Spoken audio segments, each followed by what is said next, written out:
Welcome to the show, everyone. It's the Crypto Alert coming to you from New Zealand, bringing you this May 1st edition of what is happening in crypto. Bitcoin, $8,989, down 4.11% in the last 24 hours, which is a massive movement. Ethereum, 645, down 6% in the last 24 hours. And of course, this has created a sea of red in the market as we continue to ride the crypto roller coaster. The only coins that are really maintaining any green at the moment are the ones that have seen gargantuan gains over the week. Projects like EOS or Tron or ELF, which have all seen exponential growth over the last 7 days. So they are still up, even though the market is on an overall down.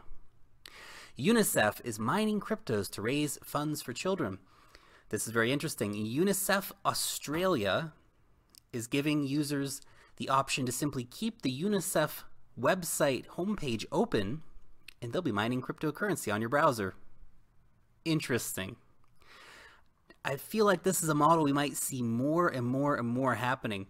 Now, Salon did this a few months ago. I would prefer, if I'm going to be doing browser mining, to at least be giving it to UNICEF. Better than Salon, I suppose. But what do you guys think? Would you be happy for UNICEF to be mining on your browser? Let me know about it in the comment section down below. 30% discount. That is what Venezuela is offering for anybody who wants to use the Petro to buy crude oil from them. That is very interesting. That's very interesting because why wouldn't you take advantage of that massive discount? This could be very compelling. If they can continue that 30% off discount, the Petro might really gain some traction. Think about the daily volume of oil trading globally. That is a very interesting turn of events. Over in France, crypto is now a movable property. Tax going down from 45 to 19%. This is a great move. France, 45% was a ridiculous amount for tax. 19%, yeah, still a lot of tax, but that is way better than it was before, and I think that'll give a little bit of extra confidence to French crypto investors. Speaking of France, great post here from Armin von Bitcoin. Street art in Paris with a QR code for donations. Yes, this is some Parisian street art, and that right down there, a QR code. Very interesting. I wonder if we're going to see a lot more of this happening in the future, where public arts or maybe even beggars in the street start using their QR codes. Got some Bitcoin? Need to get my fix, man. Need to get a beer. This is an interesting one. And this is, we don't have a lot of details, or I'm just going to throw a bit of speculation in here, but a memorandum of understanding has been signed with Medici Ventures and has been signed by Patrick Barron, of course, the CEO of Overstock, who of course is a giant Raven coin supporter. Now, this is just a couple of days after Binance was there, which is very interesting. And of course, since Bermuda has opened the doors for blockchain-based projects to come on in. Very interesting, Bermuda. Who will be next? Japan could pressure exchanges to drop Monero and Dash. This is very interesting. This is something I've been thinking about for a while, is will we start seeing pressure on the privacy coins and exchanges? Now, I'm surprised that the SEC in the States hasn't jumped on the privacy coin, anti-privacy coin bandwagon, we should say. But the FSA in Japan is certainly thinking about it.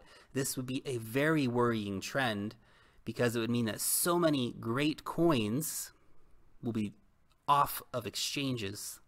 Think about how many privacy coins there are out there. There's a huge number.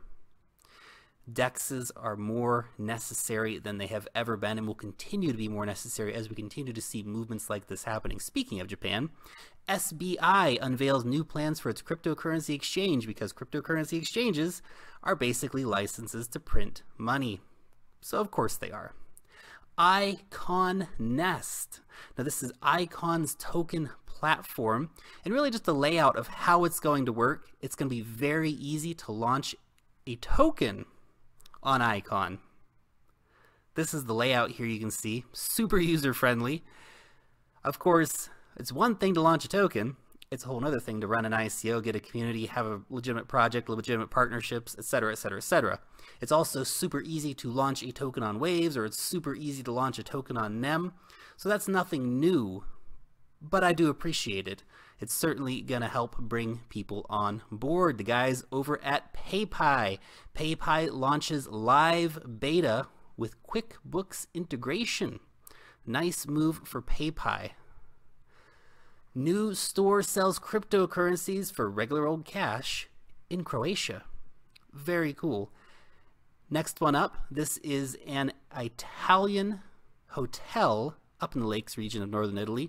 They are now accepting Navcoin amongst other cryptocurrencies. And TravelByBit, La Stazione Bakery in Sydney is now powered by TravelByBit, and they're accepting Bitcoin, Litecoin, Dash, and Ether.